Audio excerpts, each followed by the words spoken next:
Magandang tanghali mga kapatid. Ang Gen Z lang gaya ng for aesthetic naman ang person. Dora Bells at iba pa ay nag-evolve daw na wikang Filipino ayon sa Komisyon ng Wikang Filipino. Nagbabago raw kasi ang wika natin dahil sa mga kabataan at young adults na gumagamit ng social media. Kayo mga kapatid, anong Gen Z lang ang alam mo? Tara samahan niyo ako at magtatanong tayo dito.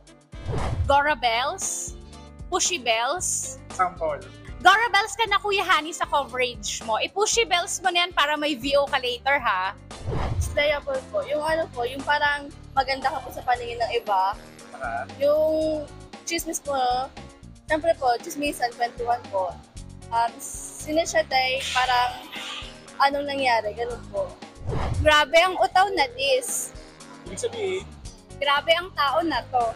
Ngayon, yung kapag gusto mong sumang-ayon sa sinasabi ng kausap mo, pwede mo sabihin na sa true, pero pwede rin namang chula Jen, chula fire, chula rain, di ba? Ang ibig sabihin lang ng lahat, true.